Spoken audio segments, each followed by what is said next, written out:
লম্বা হচ্ছে তালিকা। একের পর এক ট্রেন দুর্ঘটনায় প্রশ্নের মুখে যাত্রী সুরক্ষা, মৃত্যুও হচ্ছে প্রচুর। গত মঙ্গলবার হাওড়া থেকে মুম্বাইগামী হাওড়া CSMT এক্সপ্রেস ঝাড়খণ্ডে লাইনচ্যুত হয়েছে। মৃত্যু হয়েছে দুজনের, কিন্তু সংসদে বুধবার সে প্রসঙ্গ তুললেন না রেলমন্ত্রী অশ্বিনী বৈষ্ণব। বদলে তিনি বুলেট ট্রেন নিয়ে কথা বললেন। দেশের অত্যাধুনিক প্রযুক্তির বুলেট ট্রেন চালানোর জন্য দ্রুতগতিতে কাজ চলছে বলে তিনি জানিয়েছেন। রেলমন্ত্রী আশাবাদী শীঘ্রই ভারতে ওই ট্রেন চলবে। সংবাদ সংস্থা PTI জানিয়েছে, রেলমন্ত্রীর তথ্য অনুযায়ী বুলেট ট্রেনে 320 কিলোমিটার যাত্রাপথের কাজ দ্রুত গতিতে এগোচ্ছে। দেশের প্রথম বুলেট ট্রেন চলবে মুম্বাই থেকে আহমেদাবাদ পর্যন্ত। এই 508 কিলোমিটার রাস্তার মধ্যে এই মুহূর্তে 320 কিলোমিটারের কাজ চলছে দ্রুত গতিতে। দেশের প্রথম সমুদ্রের নিচে রেল সুড়ঙ্গে তৈরির কথাও সংসদে বলেছেন অশ্বিনী বৈষ্ণব। সমুদ্রের নিচে রেল যাতায়াতের জন্য 21 কিলোমিটার দীর্ঘ সুড়ঙ্গ তৈরির কাজও চলছে। উঠেছে বন্দে ভারত প্রসঙ্গ। রেলমন্ত্রী জানিয়েছে, এই মুহূর্তে দেশে 50টি প্লাস রুটে বন্দে ভারত এক্সপ্রেস পরিষেবা দিচ্ছে রেল। উল্লেখ্য, গত কয়েক মাসে পরপর একাধিক রেল দুর্ঘটনা ঘটেছে। 2023 সালে উড়িষ্যার বালেশ্বরের কাছে চেন্নাইগামী করমণ্ডল এক্সপ্রেসের কামরায় উল্টে গিয়েছিল একটি মালগাড়ির ওপরে।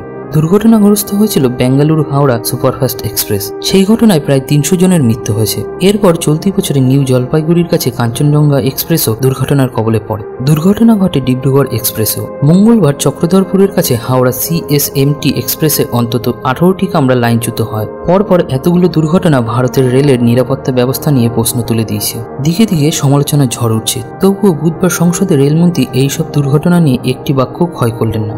বিরোধীদের তরফ থেকে প্রশ্ন তোলা হলে সংসদের মধ্যে হেই হুই শব্দ ব্যবহার করে রেলমন্ত্রী তাদের থামিয়ে দিলেন।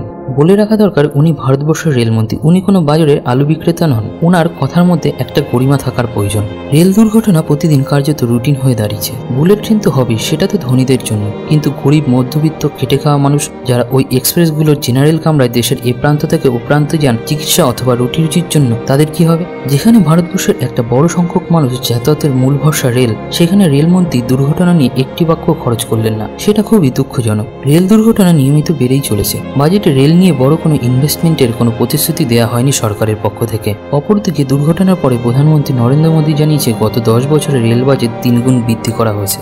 রেল বাজেট যদি সত্যি বৃদ্ধি হয়ে থাকে সেটা অবশ্যই প্রশংসনীয়। তার সঙ্গে এটাও মনে রাখতে হবে, রেলের সেফটি ক্যাটাগরিতে প্রায় 3 লক্ষেরও বেশি পদ শূন্য রয়েছে। সেগুলো কেন পূরণ করা হচ্ছে না?